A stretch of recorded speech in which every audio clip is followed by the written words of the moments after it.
From Wall Street to Main Street to help small business owners have the same capital as corporate America and give them the same resources as a larger company. We cover business funding, business credit, scaling, business consulting, and much more. Check out the website at shieldadvisorygroup.com. Welcome to the show, The Liquid Lunch Project. Hey, what's up, everybody? Welcome back to another episode of the Liquid Lunch Project. I am Matthew R. Meehan, alongside my partner, the Professor Luigi Rosa Bianca. What's on tap today, Lu? High Octane, pal. And no, that's not my triple espresso from earlier this afternoon. But we have Tanika de Souza. She's the principal founder, CEO of High Octane. And High Octane is, for lack of a better term, a human resource company with a brain and a heart. We all hear the negatives of VAs and assistants, and there are cultural inconsistencies. There are time differences that can't be overcome. We have accents. You hire people to do XYZ, they do ABC, if that. But Tanika rolls up her sleeves, trains the staff, and curates a white glove solution to your team's problem. So Tanika, I am absolutely certain everyone's in the audience's ears are perked. Welcome to the podcast, and tell us, what was your brainchild behind High Octane? Well, first, thank you. And I'm taking you on the road with me because that was a great intro. So next time I got to do a stage, I'm getting the professor to introduce me. There, just bring the espresso. Oh, I got you on that. I can provide espresso. What's the brainchild behind High Octane Teams? So my husband owns a video marketing agency. We decided to hire offshore for him. And when we did that, we realized there's a certain level of skill that we have with hiring, and especially hiring virtual staff. And we took that, and it was very successful hiring offshore. For us, a lot of our staff comes from the Philippines, but we definitely have hired all over the globe. And I guess the reason why this took off is because of a lot of the things you said, like in my intro. Most people find hiring offshore to be a little bit off-putting. They don't know where to start. They don't have an idea of really how to accommodate this person into their company. They see the cultural differences as challenges versus just differences or even additions to their company. And so that's where the staffing agency comes in to really help you get some really, really great talent for your company, and we find them offshore. So Tanika, High Octane, a company hires High Octane because they have a certain need. Yes. Do you qualify that person? Do you do background searches? Do you follow like a CV or a resume? Walk us through how one of our audience members right now needs either a marketing person or a bookkeeper or someone just 10, 20 hours a week, and they want to hire High Octane. Walk us through what the steps are and what the process is, so when they reach out to you, they're very familiar with your process. So I think we lay out that process pretty simply on the website, which is highoctane.team.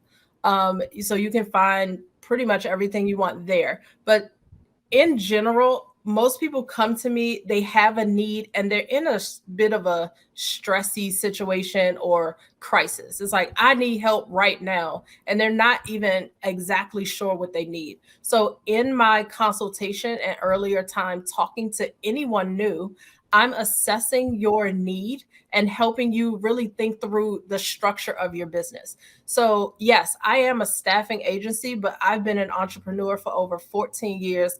And I've been more in director of ops, more fractional director of operations for other companies. So I really understand structure of business, how to grow your teams, things like that, which is why staffing agency made sense to do. And as I was saying before, my husband owns a video marketing agency. And so we started to hire offshore for him and realized that you can get awesome talent untapped, and it was a lot cheaper than hiring in the US. Tanika, I'm throwing this out there, but I'm making an assumption that someone in your role has probably perfected the art of the interview. Can you share with us maybe some inner secrets of like some do's and don'ts of interview tips? Because I got to tell you, Matt and I have the most unorthodox interviewing methodologies. We take them out to lunch or dinner, and I look at their table manners. Matt sees how much they can drink. This is probably not conducive to work ethic, but it worked for us. Were you going to add something to that, Matt? Oh, no. Okay. No, it's true. We don't lie. Here's some tips for hiring, right? Not everybody's in a position to use agency, and people absolutely need team if they're trying to grow and scale their business, right? So the biggest tip that I'll give is when you go to job boards, the Indeeds, all those different places, the thing you want to do is assess skill. So ask very specific questions about the tools they've used, the projects they've worked on, and then you're talking back and forth with someone in written communication. So you're getting hard skills, and you're also seeing their ability to respond. You're seeing their responsiveness. Does it take them 2 or 3 days to respond to you on a job board? Is that okay for you? Do you prefer somebody who is, like quick back and forth? So those kind of things you can assess very early. I tend to ask some questions very early that are also disqualifiers for me. Typically, especially because I'm now dealing with offshore, I ask whether they see themselves as a leader or whether they see themselves as a collaborative person. Not that one is wrong, but because of the cultural differences, if you don't see yourself as a leader and more assertive culturally, that may be a problem, right? Because most US-based companies are very aggressive as compared to the personality in general in the Philippines, right? So I'm drastically like overanalyzing it, but I do look at those kind of things up front.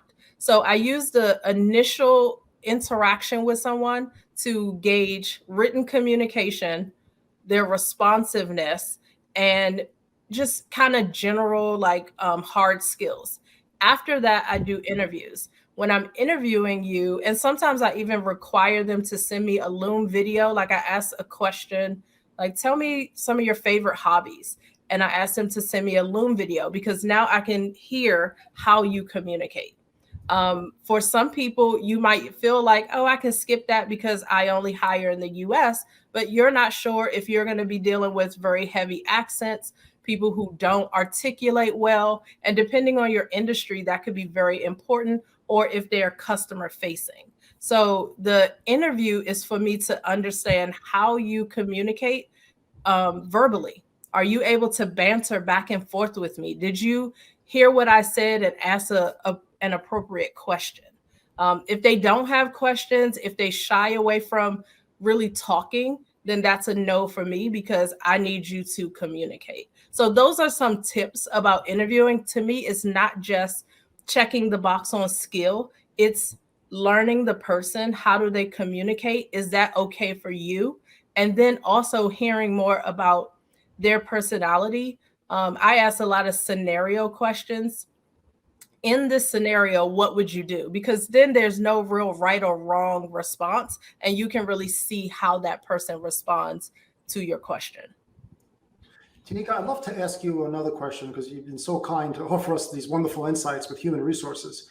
And this is something that it's a little bit near and dear to Matt and I and our hearts, is because pre-pandemic, you were in the same office, same conference room, same bullpen with someone, and if someone did something wrong or stepped out of line, you address it right away and you correct it, right? And there's also a inherent mentorship that may occur, right? Matt is much older than me, so he tends to mentor me. I'm not sure what was so funny, but that's no. But all kidding aside, the pandemic comes and now everyone's working from home. Yes. Which means they're working from their backyard or the beach or their yacht or their bicycle, right? So there's a reduction in productivity. I don't care what all these stats say and what the Bureau of Statistics and that say. There's a reduction in productivity. There's no way you can be as efficient from home as you can in the workplace, surrounded by efficiency and oversight. By definition, you're working with people that are remote. Yes. How do you instill discipline and productivity in that hierarchy? Because Matt and I would love your insights. So first, let me say that I do think people can be more productive working remote and working virtually.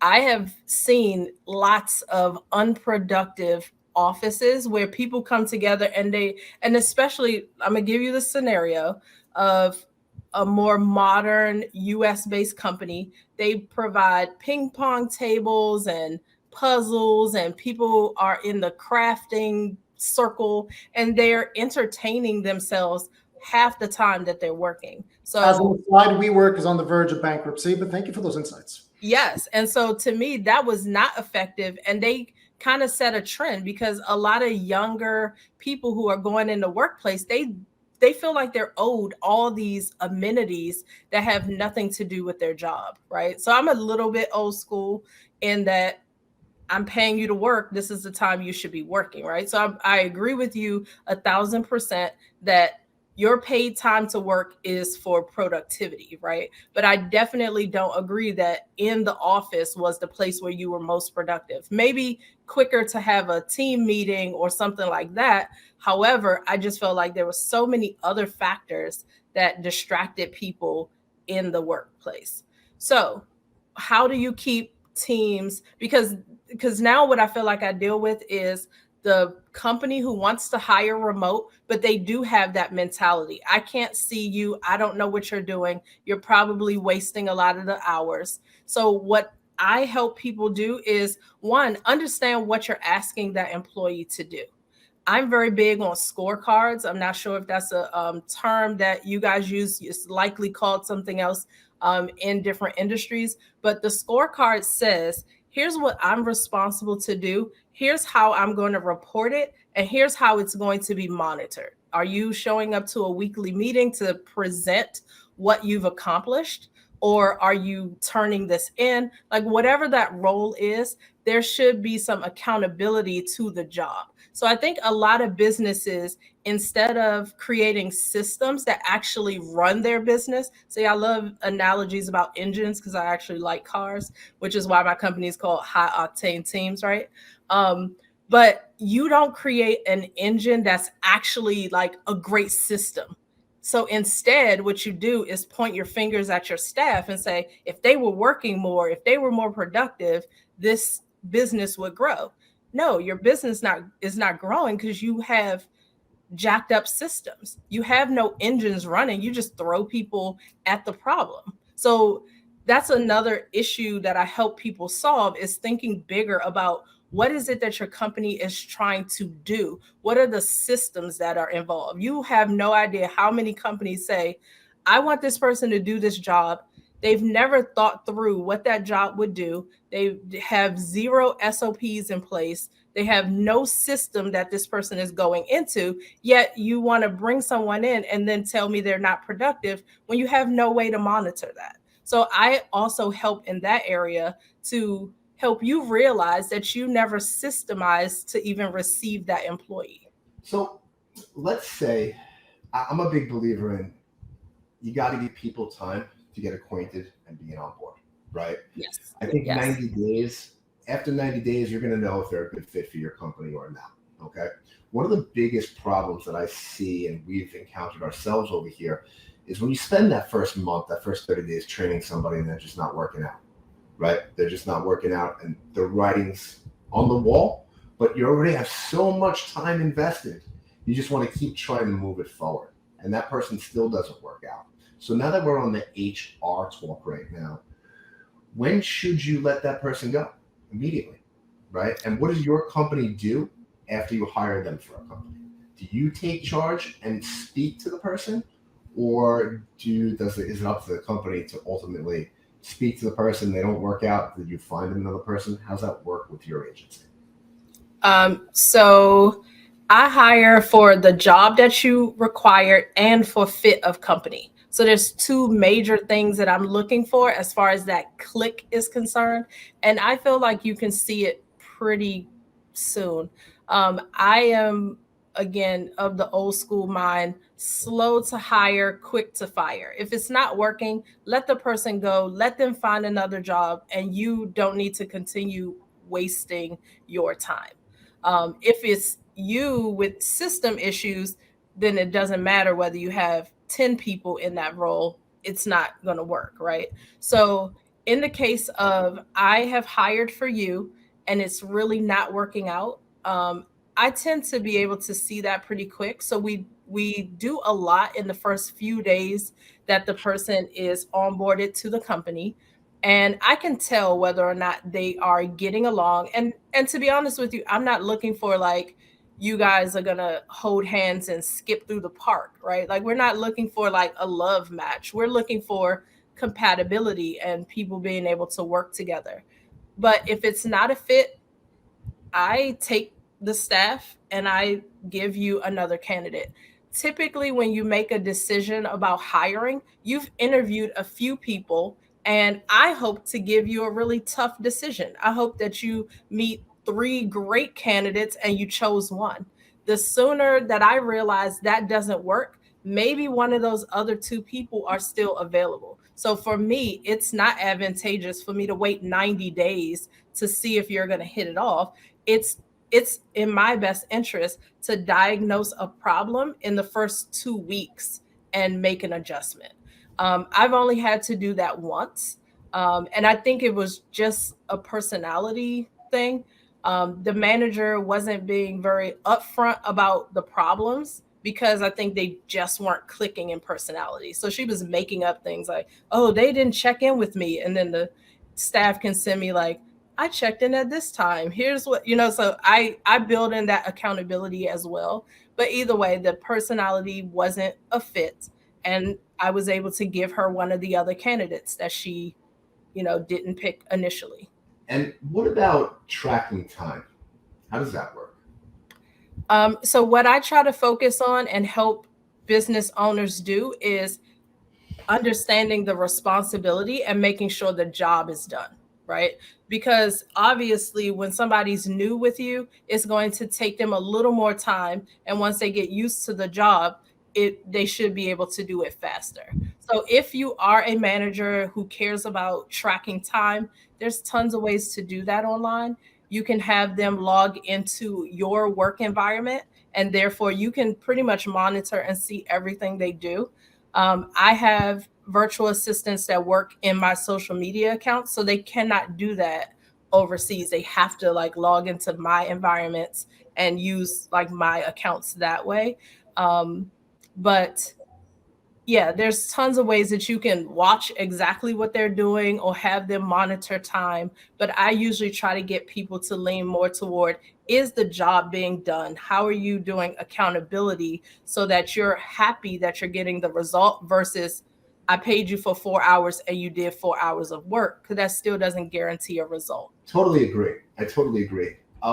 It's just what we've found is the oversight, and when people are not, if it's a project that constantly needs updating, right?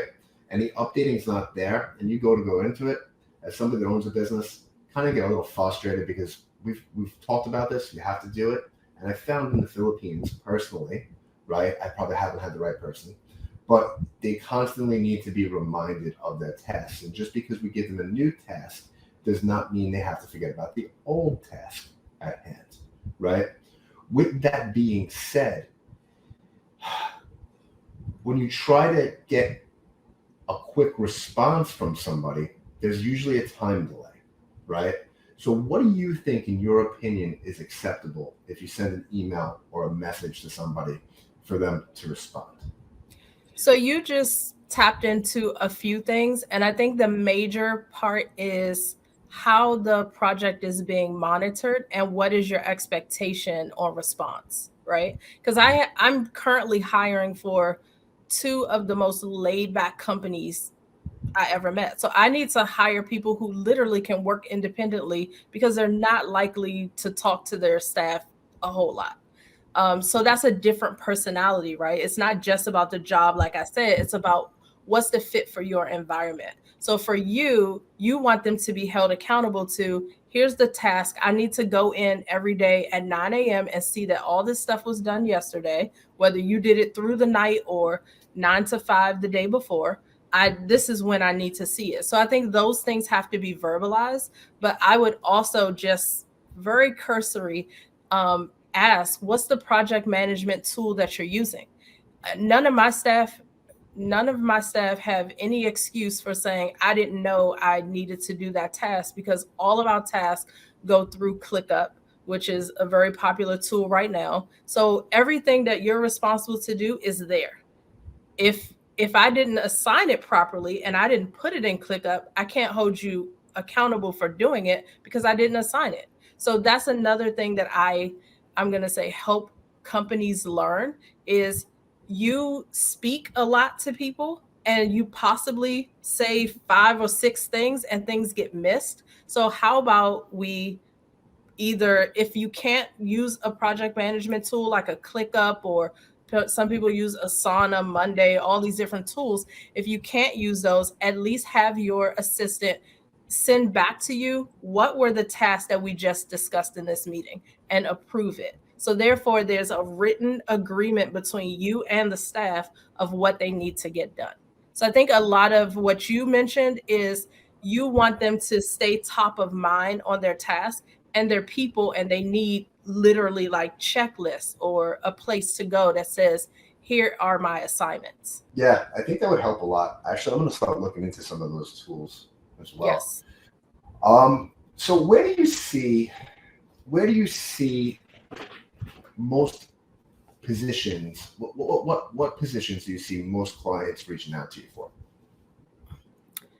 So a lot of clients have projects or things that need to be managed, like very specific lists of things. So I tend to hire a lot of executive assistants or project managers.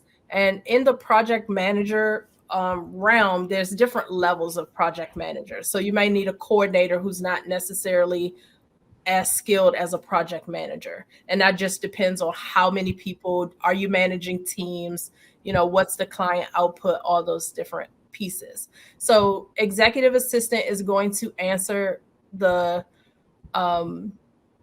if you are a solopreneur or you are a business owner who a lot of your ideas and things that you do are still in your head, you likely need an executive assistant to help you start systemizing your business, taking some of those mundane tasks off your plate and helping you become a better business owner. So that's the role of the executive assistant.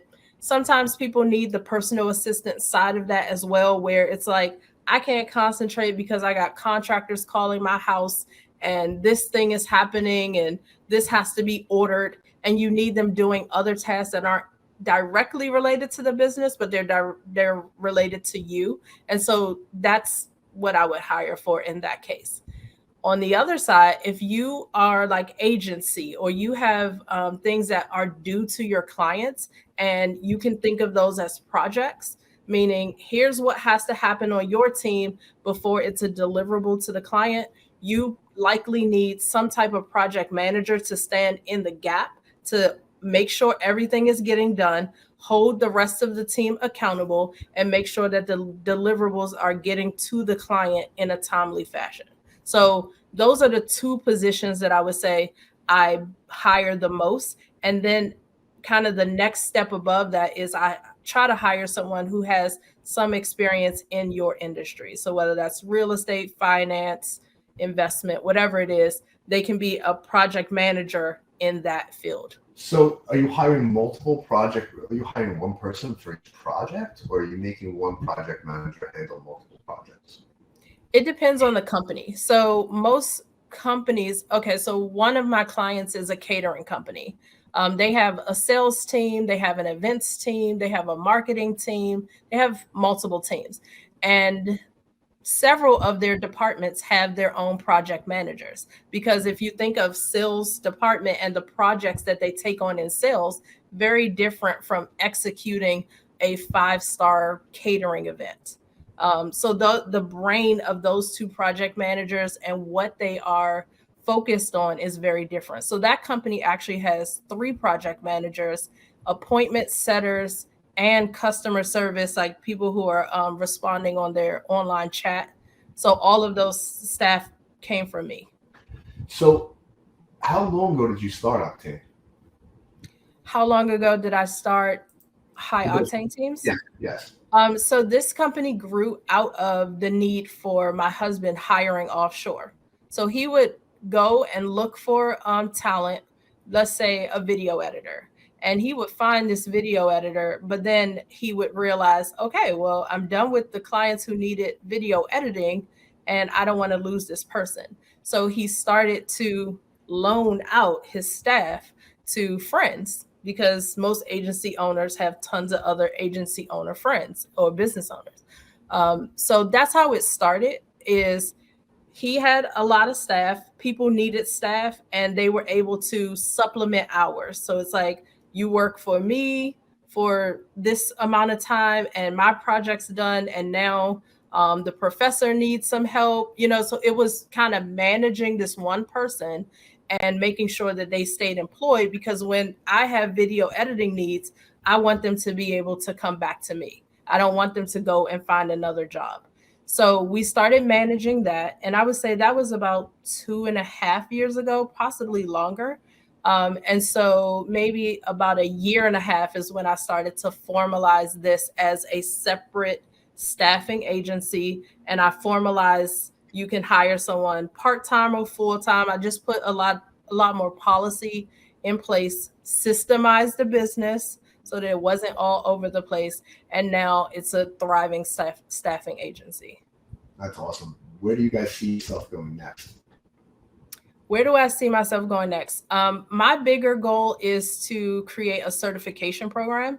One of the challenges that people always say is, I'm not sure about the skill, or, like, you want a certain type of employee, but you're not exactly sure what their background is. So I am hoping to do a certification program where staff come in and I train them. And then now they are hot certified, and you can come to me for hot certified project managers, executive assistants. I have a partnership underway where I am basically certifying COOs, operating officers, chief operating officers, more like fractional COOs. So we're designing that training program. So I'm going to do that for C-suite executives, and then I'm going to take it to virtual assistants. I love that. So imagine one day where a VA has a hot certification and they're able to get a higher hourly salary because they're certified. It's like a Michelin star. I love it. Yes. That's what I would love to do. So that's kind of the bigger goal of the company. But as far as it relates to my staff, I feel like, unlike a lot of other staffing agencies, I really do care about the staff that I bring in. I do a pretty extensive process to even interview them and to introduce them to my clientele.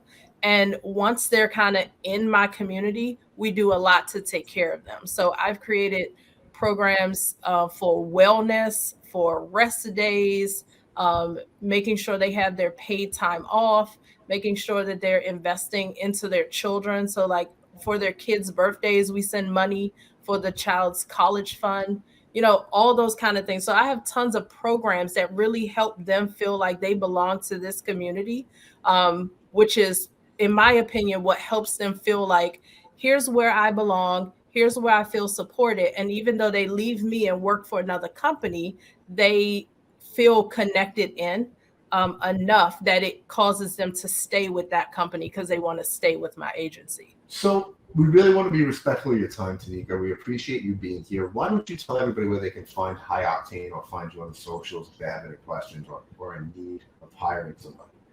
Awesome. So you can find me easily on LinkedIn, Tanika de Souza, or High Octane Teams, and also on Facebook. And then the website is highoctaneteams.team. Okay, Tanika, thank you so much for being here. I have one question before I let you run, and I want to know, what do you think some of the biggest changes that are going to occur in the remote worker space over the next 5 years? Over the next 5 years, I think a lot of, especially US based, is going to be remote. People don't want to come into the office. I watched the generation above me in my family. They were so upset to be home during COVID. And then they got used to it. And now they're all like, oh, I'm too old to be going in the office, so I'm staying home. And I'm like, what? You're not too old for that. But so you have that movement happening where even the people who literally grew up working in offices, loving water cooler conversations, having the best relationship with their coworkers in person, really enjoying remote work. And then you have me who, you know, the professor, you might hate this, but I am a work from anywhere person. So I'm definitely the person taking my laptop, going to Cabo, in Miami, wherever I would find the next beach. I'm going to Panama soon. But I'm all about it. Like I feel like I can work my number of hours and who cares where I am in the world, right? So there's a whole movement of work from anywhere, being a digital nomad. And I think as people get comfortable, it's just going to be a requirement. Like people don't really want to be stuck anywhere anymore. So I'm all about the lifestyle switch. I love it. And especially my youngest child is 16, you guys. So cheer me on as I'm almost close to an empty nest. But yeah, digital nomad life sounds amazing to me. Tanika, thank you so much. Everybody, that's a wrap of the Liquid Lunch Project. We'll see you in the next episode. Thank you for listening to the show. And make sure you subscribe, leave a review, and share it with a friend. We'll see you on the next episode of the Liquid Lunch Project.